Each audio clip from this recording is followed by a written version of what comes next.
Remember Dottie? So many of you have been asking about her. She was the Mastiff puppy. It was so emaciated. It just seemed like the whole world had forgotten about her. She was the dog that would chomp at the treats like it was the last treat she was ever gonna get. And I know because you're probably like me and you wondered when you looked at her at first, like, would she ever recover mentally and from her emaciated condition? Well, the wait is over.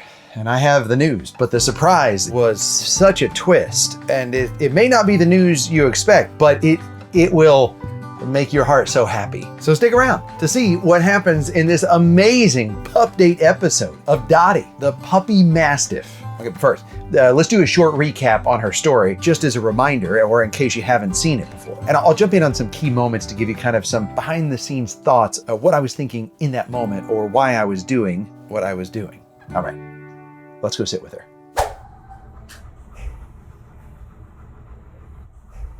Oh, I like the dogs. Oh, he's so skinny. Oh, hey. You scared? Can I come in? I recently sat with a dog and I talked about purpose and how in the absence of purpose, things like fear, trauma can find their way in, and humans, I think, anger, mischief. I heard a quote that found me at the right time that says a shelter dog doesn't just find their home, they find a purpose in loving you.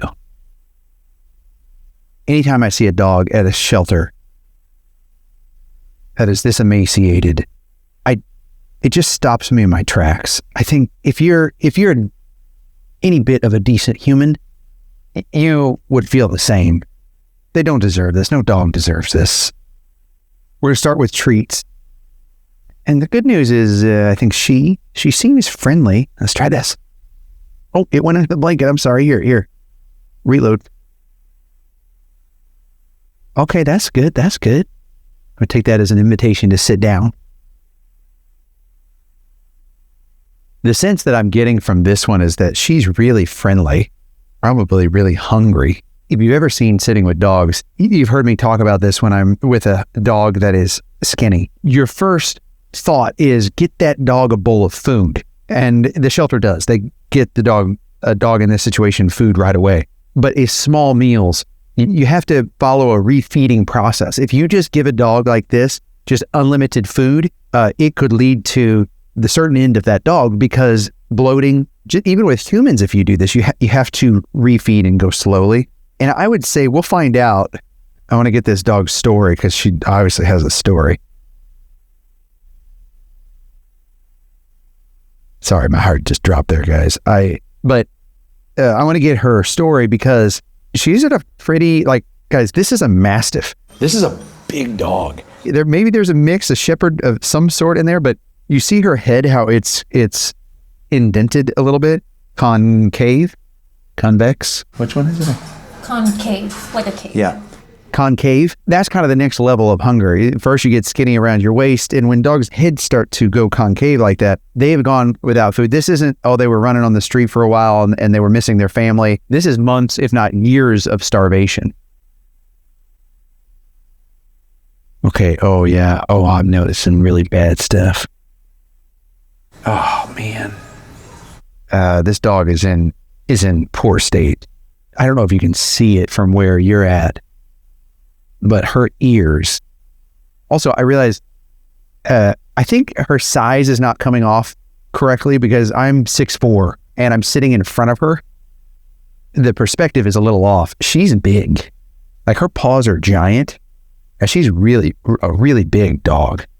And when she's this skinny, it almost comes off like she's not as big. She's probably, if I had to guess, 30 pounds, 40 pounds underweight, just because of how big of a dog she is. You know, a normal dog, you might be like, oh, she's 10, 20 pounds overweight, but she's big. She's a lot of food.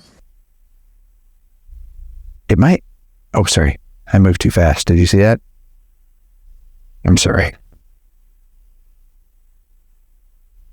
Let me just jump in real quick here because I want to share why I go through the same process and why I go really slow with these dogs no matter what. Because there are signs, and I have been involved in situations where a dog will turn like this because that fear will create an unstable situation where the dog might feel their only option is to lash out. And so that can be detrimental to a dog in a shelter, in most shelters across the US. So I go really slow. Like, think about it. If a dog comes up to you on the street, you're walking by, and they're so friendly, they're wagging their tail, and you kind of look at the owner and they're like, they love getting pets from everybody. That's a normal, natural, confident dog behavior and something we've all come to love so much. And so in this situation, that's not what this is. And a lot of times people just glaze right over that and still go in for the hand pet on the head. Oh, bite. And when it's a big dog like this, it's just even more traumatic for everyone involved. So that's why I'm just taking this slow. And sometimes people say, the dog's friendly, just go in and pet the dog. But you have to really go through the same process with each and every dog, because you can see there's definitely some trauma here, even at this young age with this dog. She might be in some pain or just discomfort from her state. And going down that far might be hard for her. So let's try something. Oh, that was adorable. When you get that wet nose and those wet little lip chompers on your hand in a really soft, adorable way like that, well, that'll melt your heart so fast. But oh my goodness, yeah. When I look at her, it just makes my heart hurt again. It's like someone really skinny that doesn't fit into their pants, or like a kid wearing their dad's suit where it's just way too big. I will say that sometimes you see this and it hurts your heart and you go, I can't watch this. Just stick with me because I see something in her. And we'll get her story. Hey, are you finding anything on her story? Unfortunately, yes. Oh no. Okay, the good news is we're here to help. We're here to help. We're going to figure this out together. Me, her, you guys. Alexis, what kind of dog do you think she is? Oh, you might have the notes. Don't tell me. Yeah. Alexis has stuff in the system. Okay. Then, why don't we do this? Let's get her story. But first, I have a really good Flips Farm update that I would like to tell you about. Let's jump into that. Okay, Bodie, he's been working through his anxiety, but it was rough. Like, I tried introducing him to the house and this happened. Treat, Bodie, treat. Maybe 2 minutes. Let me scoop him.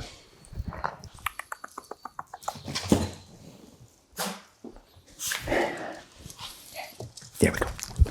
Hi. Oh, he's peeing everywhere. Okay. It's okay, buddy. It's okay. All right, it's okay. And he peed. It was too much. I'm a pro, right? I'm a pro. But I thought he was coming around and I thought it would be a lot of fun him getting to see the inside of the house versus the den. Because you want to start small and then expand. But I should have gated off like the kitchen or just a small area because all of that space was just too much for this guy. And he jumped up into my lap and it was endearing and sad and just a reminder that sometimes it takes time for all of us to heal, and even when we're healing, a few steps forward can sometimes be one step back. That doesn't make sense. If you take 2 steps forward and you have 1 step back, that's okay. It's okay. But he's doing so much better now. We officially announced he's available for adoption, and he was playing on the farm, running with Pumpkin and Lily, like getting to see Lily run and Pumpkin run. Bodie, he's such a happy boy now. So that's the good news. He's doing so great. He's ready for adoption. And yeah, I just wanted to give you that farm update because you're on this journey with us. Without you, this journey would just be so much harder. I'm going to help these dogs no matter what. I'm going to do it. It's a mission of mine. But having you on this journey with me, fellow dog lovers, it just makes it so much more fun and rewarding. And by the way, all of this costs money. So I also want to thank our sponsor, Sundays for Dogs, because not only are they the sponsor of this video, but it's what we feed our dogs at the farm. And I twisted their arm to get them to give you 50% off. You can't find that anywhere else, only right here. So if you just go to rockykanaka.com/Sundays, you can try it for your dog. And let me tell you a little bit about why I think it's such a fantastic food. Their food is very simple. It consists of meat and superfoods. Every bite nutrient dense because they're combining that high quality protein with the superfood, supporting your dog's immune system and long-term health. And before you had to be a veterinarian or a chef, spend hours figuring out how to put all of this together. All natural dog food made easy. What I feel good about feeding Sundays to my dog Kobe is that it gives me the confidence that I know I'm doing everything I can for his future health. I love that it's air dried because the nutrition remains while also holding in the flavor, versus these overly processed foods where all of the nutrients are just zapped out through this really high heat, high intensity extrusion. And what better time of the year? I don't know about you, but I am working on my New Year's resolutions, and a lot of that has to consist with health and finding simple solutions that every day make a big impact in the long run. And I want to do that for my dog as well, right? New year, new me, new year, new dog. And Sundays for Dogs fits that bill just perfectly. So don't wait, get it now. Go to rockykanaka.com/Sundays and get 50% off. All right, Sundays, thanks for sponsoring this segment of the video. And let's jump back into our pup date. Okay, Alexis. She a girl, right? She is a girl. What is her story? They have her estimated at around 1 year old. Yeah, she's young, huh? What breaks my heart is that means she's probably only ever known hunger her entire life. Okay, what else do we know? Well, she came in to the shelter because it sounds like someone called animal control about a stray. Animal control took this girl in and immediately saw, how skinny she is. And when she came into the shelter, they obviously observed how serious her condition is. And this is what they marked in the system. No return to owner without animal control counseling for a 597. That's a penal code. Okay, what's 597 penal code? So when I looked into it, Penal Code 597 refers basically to animal neglect and cruelty. Yeah.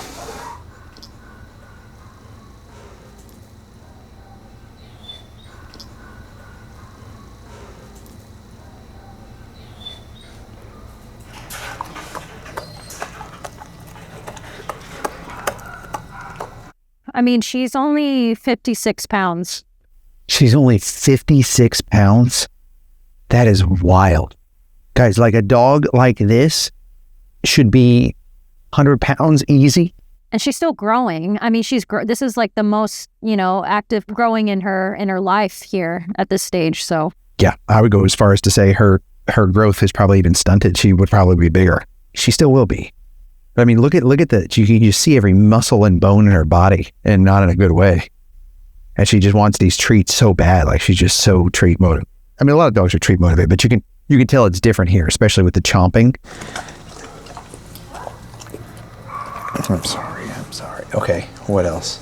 something interesting I also found was it turned out the dog owner is the grandfather of the person who actually reported it, called it in. So I don't know for sure, if it was one way or another, but just personally, like insinuating on that, it could have been a situation where, this person realized, hey, grandfather, isn't taking care of the dog.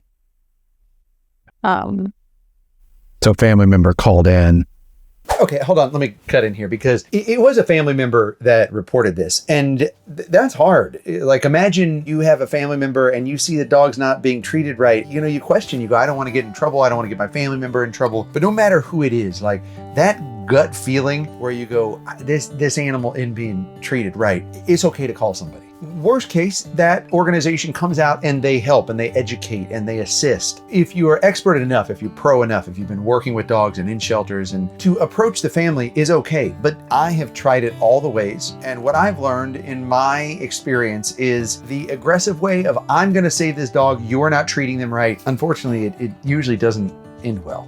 What I found is offering assistance, help. Hey, do you need food for the dog? Can I help? Could I take your dog for a walk? Could we go for a walk together? Did you know that dogs do need to walk on a regular basis, even if they have a backyard? Or that dogs being fed twice a day is really going to help? And just really seeing how you can help and educate in a kind, loving way, it pays dividends, and it helps people and it helps dogs, because we all start our dog journey somewhere. And while I believe everyone should know that a dog should not be emaciated, someone may not understand that, or they might be in a situation or a condition where they just don't know what to do and they need help. And even offering, could I take this dog for you, or could I get animal control to come help and advise and see where they may be able to help? It can be life-saving. And so that's what I would encourage. First, call someone if you don't feel comfortable. If you do, see if you can educate or support or just understand the situation a little bit more. It can go a long way. But no matter what, trust your gut. You're an animal lover. You have that feeling, and if something feels off, listen to that feeling. I'm trying to slow down her treat intake because she needs to go slow in her situation. So that's why if you're like, just give her all the treats, Rocky, that's why I'm doing it this way, is we got to slow it down. She can't have all that. And unfortunately, we don't have a name that we know of. We know she belonged to somebody, but, you know. Certainly. Why would they care to give her a name if they don't even care to give her a bowl of food? I'm getting angry and she's feeling it, so I gotta cool my jets here. I gotta shift my attitude. Okay, is there anything else? Sorry, that sounds really rude, but are there any other notes I can't handle anymore? Just that we'll probably need to give her a nickname, even if we knew a name. You know, I don't think we would want to use it. Let me give her some love first, because I think this is well overdue. This will be the first time she's probably everything in here right now is we can assume is a first. And let me just say that no, I'm not gonna say it. I'm gonna get angry. I'm gonna come back to some points about the owner of this dog. Hi. You're a good girl.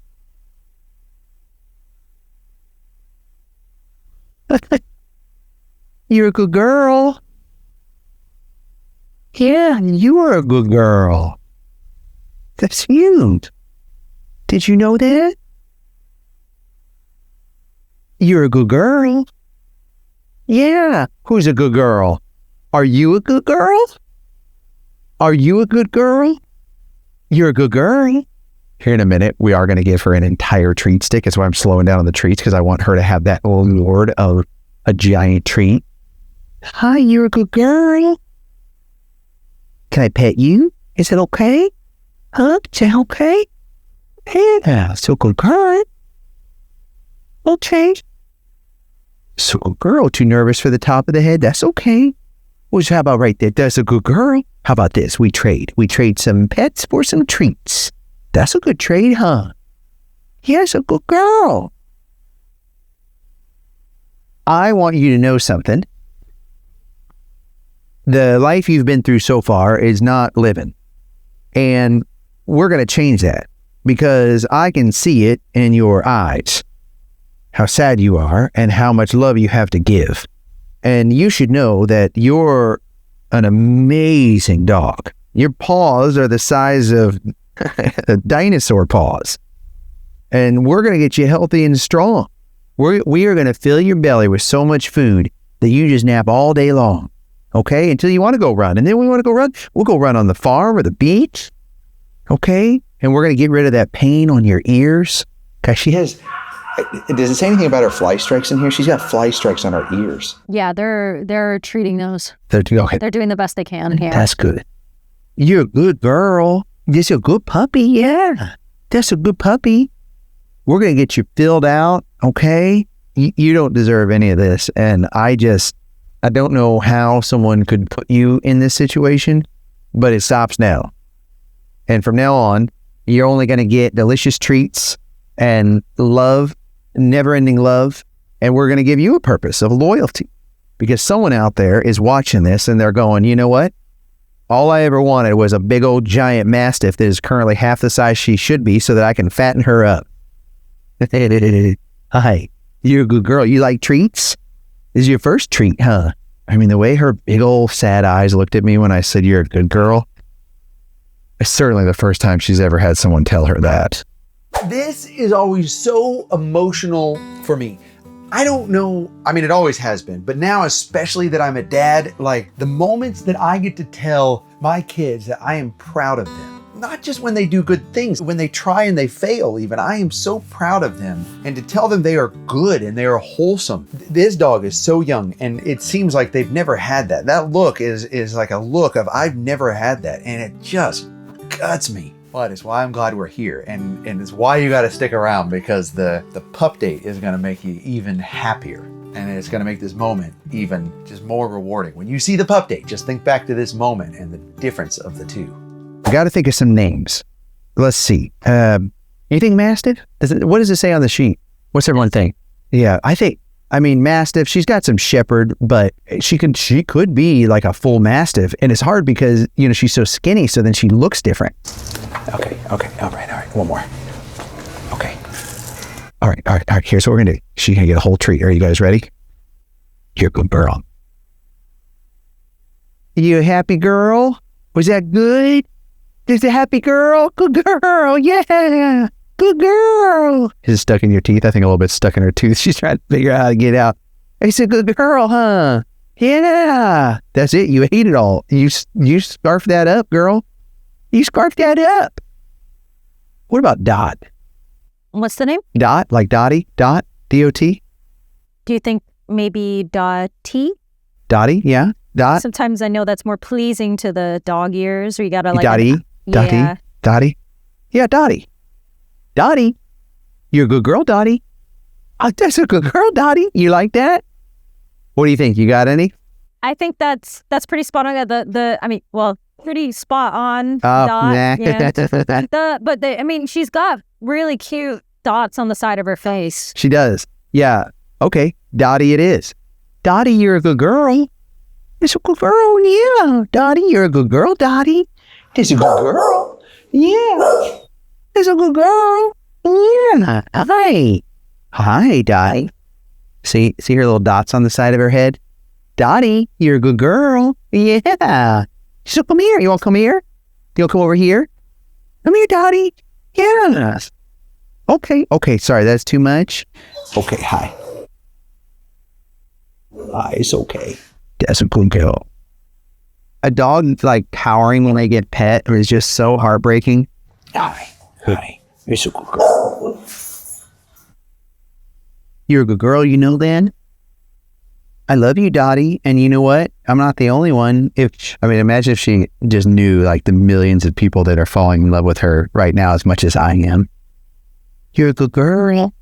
I want to show you guys what I'm seeing, like just how pretty her face is. Because I know it's a little hard sometimes with the lighting in the shelter to see the dots right there for Dottie. Dottie, you're a good girl. Yeah. You're a good girl, Dottie. I filmed the fly strikes on her.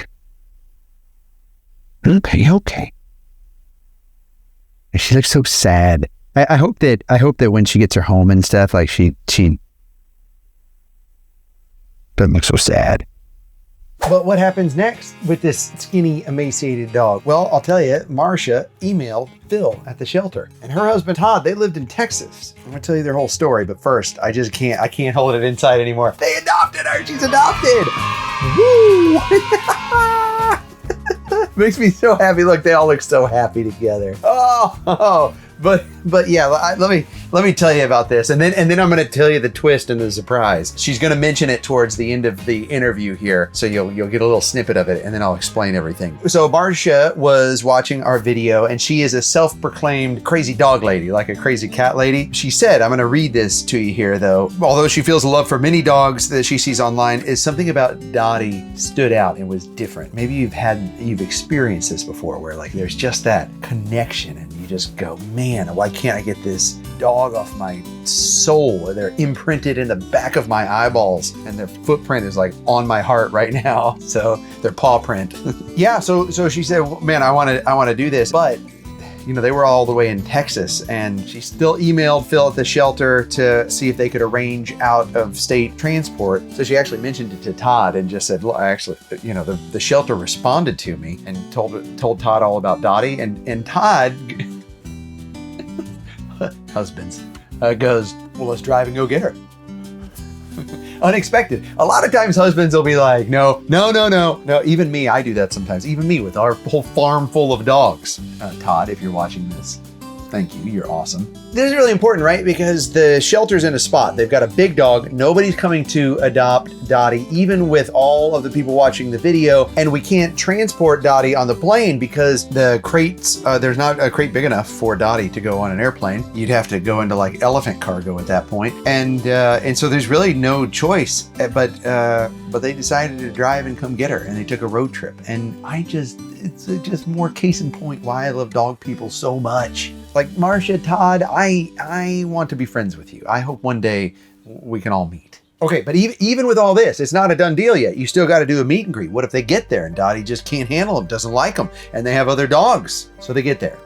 Dottie was unsure, but Todd jumps in though and starts to bribe Dottie with treats because they saw how treats work with me, and you can tell she's hungry.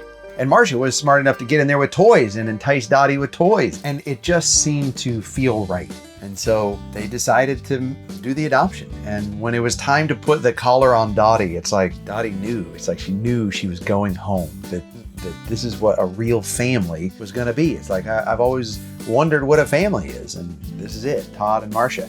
And little did Dottie know she was in for a surprise for some siblings when she got home. The trip was long, but when she got home, she was excited, although a little apprehensive.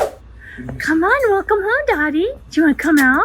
This is your home, baby girl. Come on. Come on, let's go inside. Let's go see our backyard. Oh, I got you.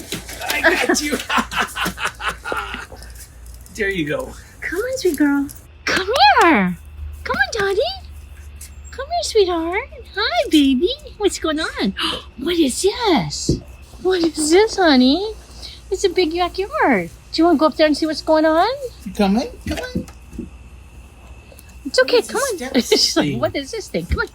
No, she got to meet her dog siblings, Jack and Murphy, right away, which is great. You know, when Jack and Murphy met Dottie, it all went off without a hitch. They all loved each other right away. She's Miss Dottie. She's naughty Dottie sometimes.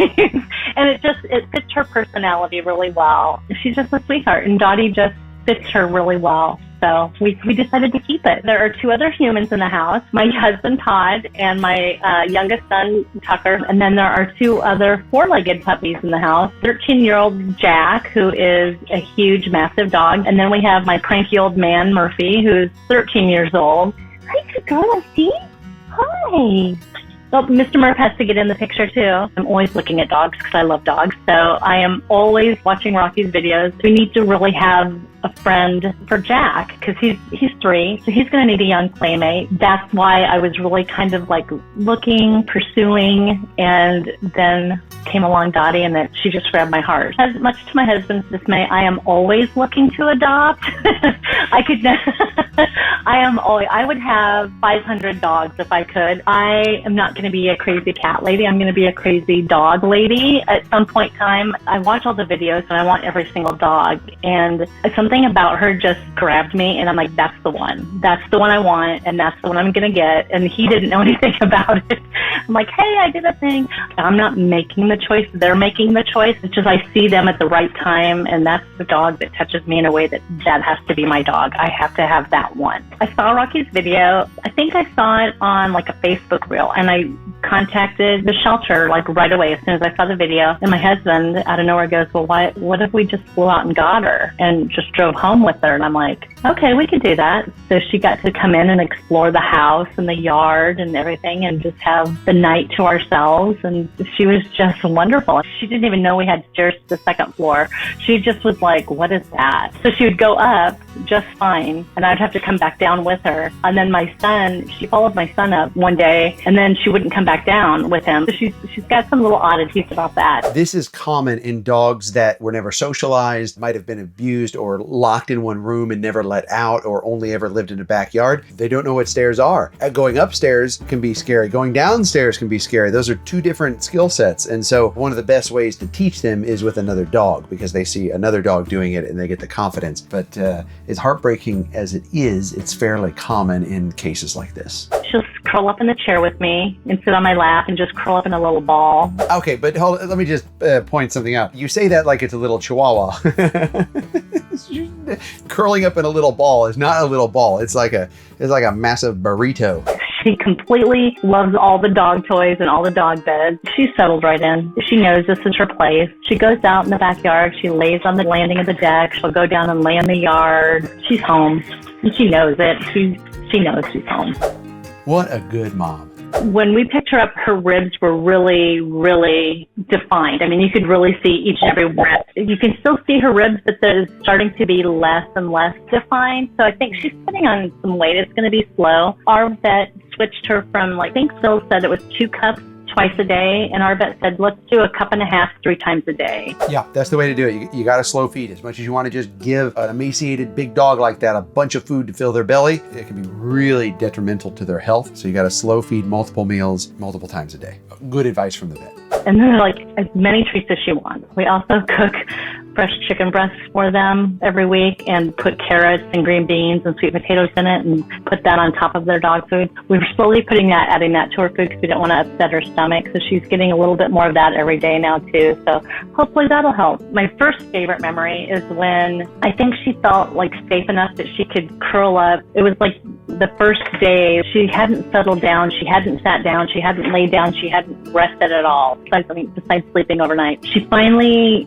curled up like in a little ball in the dog bed at my feet, and she finally just laid down and just like rested. And it was just like, okay, she finally feels safe enough and comfortable enough to just know that she's good, she can take a rest. That just touched me because it was like, she feels safe here. She'll just like cuddle up so tight to me, and it just melts my heart every time. I have never been sorry that I've taken a dog that has been through something like Dottie. Never been disappointed or second guessed any animal that I've ever done that with, but you just have to have patience and a lot of love in your heart to do it, and you'll never be sorry because they will show you unconditional love. There's just nothing better than having that love from a dog and having them look at you with just that puppy face or that old puppy face and just give you the kisses and just give you that love. It's just, there's nothing better. Marcia, I don't think I could have said it any better myself. It definitely puts tears in my eyes. Like, she's got such a better life ahead of her, knowing from where she came from and where Daisy came from. And Phil has been so great. He asked me if he could put Shauna, Daisy's mom, and I in touch. So she and I have been sharing pictures and stuff back and forth. So knowing where they came from and how much better life both of them are going to have, that just is so rewarding to me. That's why every dog I've owned ever in my life has been a rescue dog. And it's like, that's the only way I'll ever own a dog or have a dog is through rescue. Marcia over here spilling the beans on the secret. First, let me just say something. Phil helped orchestrate all of this. He helped get Dottie connected with these guys. And like, Phil is the facilities manager at Animal Friends of the Valleys, but so much more. That staff and the volunteers there, they just wear all the different hats. And Phil goes above and beyond, just working to get this transport program going. Okay, so here's what happens. I get a call from Phil and he goes, hey, I got good news, I got bad news. Good news, Dottie is on the road now. Great. Okay, I'm like, great. What's the bad news? I'm thinking he's saying they're turning around, they don't want her anymore. And he says, Dottie has a sister here at the shelter. And if you think like, how could that slip by us? How could that happen? Well, you know, shelters have thousands of animals that come through annually. And so they don't always come in together, or maybe they get, you know, mixed up. And people say, well, why don't you always put the siblings together? Well, think about your siblings. Do you always get along with them in close quarters?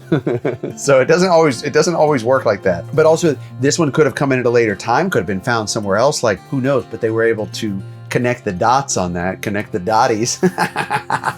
I'm sorry. It's a pup date makes me happy, and so I'm making dumb jokes. Anyways, so we find out Daisy looks so much like Dottie. Look at this. I mean, the same. But here's the thing. Before I could even get down there to sit with Daisy and tell all of y'all, someone else wanted to adopt Daisy. So great. So she gets adopted too. We have 2 adoptions of puppy mastiffs. Wow, yeah. More confetti. more celebrations. I get this. Shauna adopted Daisy, and Shauna and Marcia and their families, they're talking, they're best buddies because they got siblings that they both adopted. Like, this is why the dog world's so amazing. It's really fun. Those 2 have become such good friends. Who?